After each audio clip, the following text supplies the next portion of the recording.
you'll get His Majesty completely alone on one channel and the UN translator alone on the other, and you can do whatever you want with it afterwards. So here is His Majesty's address to the United Nations General Assembly. Mr. President, distinguished delegates, 27 years ago, as Emperor of Ethiopia, I mounted the rostrum in Geneva, Switzerland, to address to the League of Nations an appeal for relief from the destruction which had been unleashed against my defenseless nation by the fascist invader.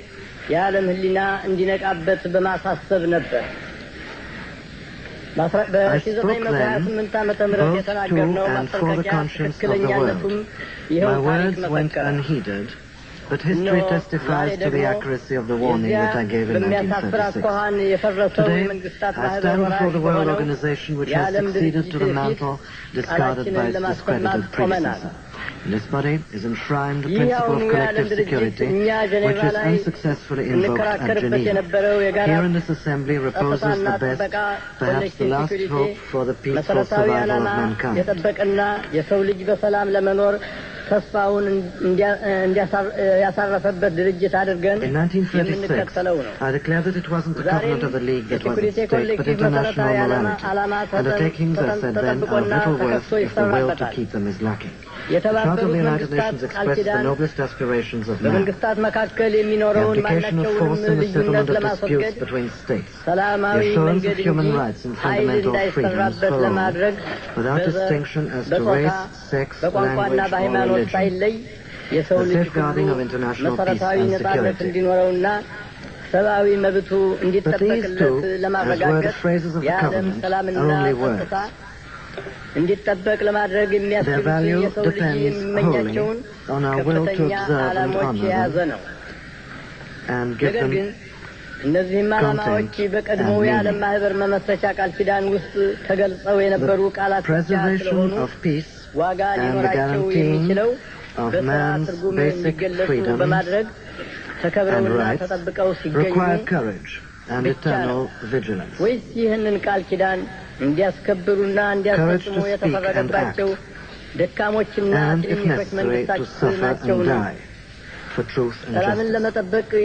Eternal vigilance, that the least transgression of international morality shall not go undetected and unremedied. These lessons must be learned anew by each succeeding generation. And that generation is fortunate indeed, which learns from other than its own bitter experience. This organization and each of its members bear a crushing and awesome responsibility to absorb the wisdom of history and to apply it to the problems of the present in order that future generations may be born and live and die in peace. Should we fail to achieve this goal, we shall have condemned the coming generations to inherit the tragedy of our time. በማስታወቅ መጪው ትውልድ በሰላም ለመኖር እንዲችል ለማድረግ ታላቅና ከባድ ኃላፊነት አለበት። ከውቀትና ከተነገረ በኋላ እንዳይሰራበት ቢስተናከል መጪው ትውልድ መከራ ውስጥ እንዲገባ እንደፈረድንበት ይቆጠራል። I have lived too long to cherish many illusions about the essential high-mindedness of men when brought into stark confrontation with the issue of control over their security and their property interests. Not even now, when so much is at stake, would many nations willingly entrust their destinies to other hands. Yet, this is the ultimatum presented to us. Secure the conditions whereby men will entrust their security to a larger entity or risk annihilation, persuade men that their salvation rests with the subordination of national and local interests to the interests of mankind, or endanger man's future. These are the objectives, yesterday unattainable, today essential, which we must labor to achieve. Until this is accomplished, mankind's future remains hazardous, and permanent peace a matter for speculation. I would now like to mention briefly today two particular issues: disarmament and the establishment of true equality among men. Disarmament has become the urgent imperative of our time. I do not say this because I believe that the absence of arms is tantamount to peace, or because I believe that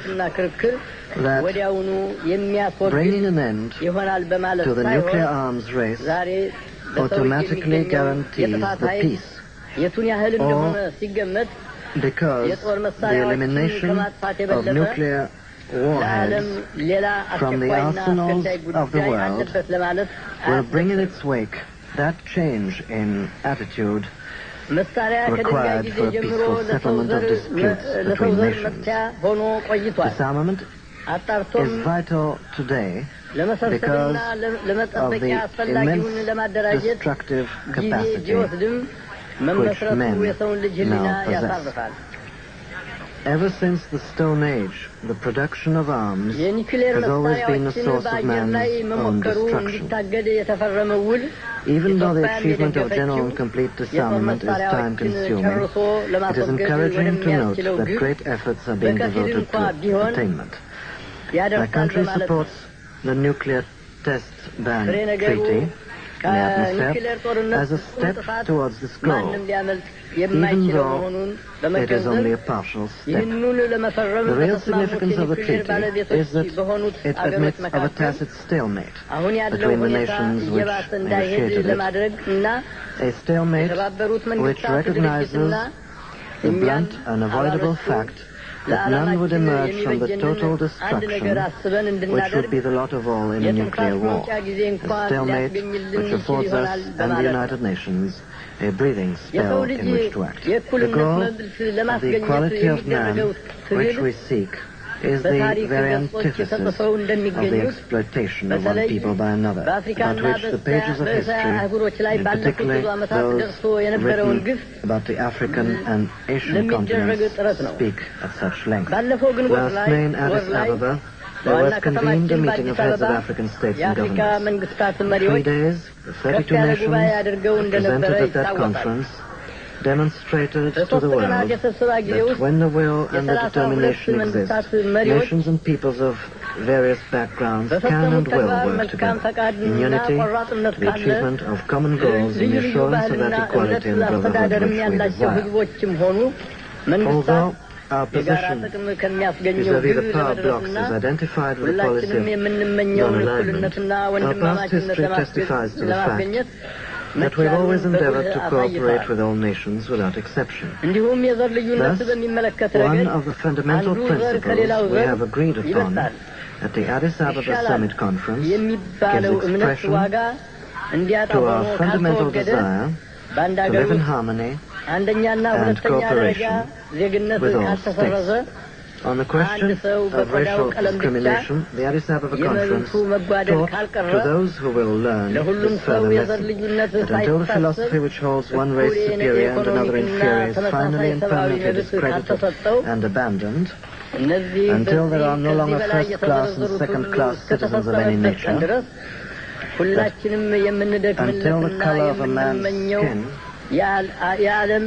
is of no more significance than the color of his eyes, that until the basic human rights are equally guaranteed to all without regard to race, that until that day the dream of lasting peace, and world citizenship and the rule of international morality will remain but a fleeting illusion to be pursued but never attained. And until the ignoble and unhappy regimes that hold our brothers in Angola, in Mozambique, and in South Africa in subhuman bondage have been toppled and destroyed, until bigotry and prejudice, malicious and inhuman self-interest have been replaced by understanding and tolerance and goodwill, until all Africans stand up and speak as free human beings, equal in the eyes of all men, as they are in the eyes of heaven, until that day, the African continent will not know peace. We Africans will fight if necessary, and we know that we shall win, as we are confident in the victory of good over evil. The basis of racial discrimination and colonialism has been economic, and it is with economic weapons that these evils have been and can be overcome. In pursuance of resolutions adopted at the Addis Ababa Summit Conference, African states have undertaken certain measures in the economic field which, if adopted by all member states of the United Nations, would soon reduce intransigence to reason. I ask today for adherence to these measures by every nation represented here, which is truly devoted to the principles enshrined in the Charter. I do not believe that Portugal and South Africa are prepared to commit economic or physical suicide. If honorable and reasonable alternatives exist, I believe that such alternatives can be found. We must act while we can, while the occasion exists, to exert those legitimate pressures available to us, lest time run out and resort be had to less happy means. The great nations of the world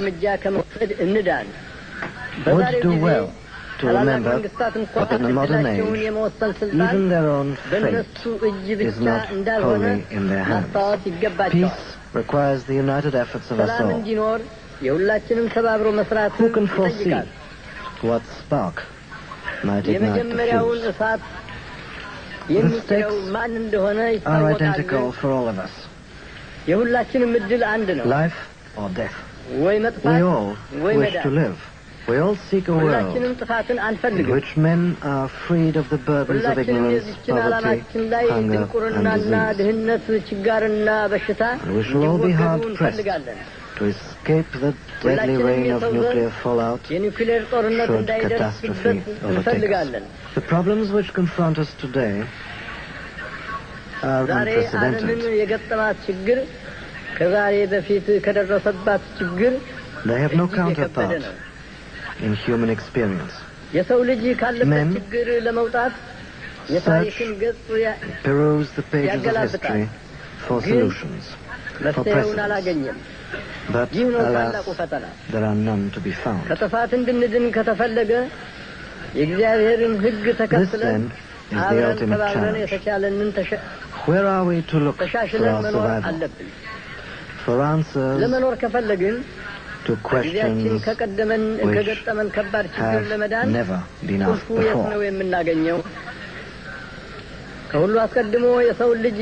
We must look first to the Almighty God, who has raised man above the animals and endowed him with intelligence and reason. We must put our faith in him, that he will not desert us or permit us to destroy mankind which he created in his image. And we must look to ourselves, into the depths of our souls. We must become something we've never been, and for which our education and experience and environment have ill prepared us. We must become bigger than we have ever been, more courageous, greater in spirit, ampler in outlook.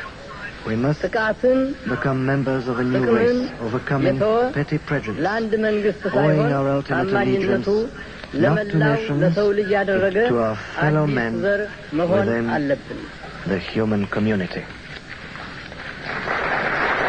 The voice of His Imperial Majesty speaking in October of 1963 to the United Nations General Assembly in New York. Sensemedia.net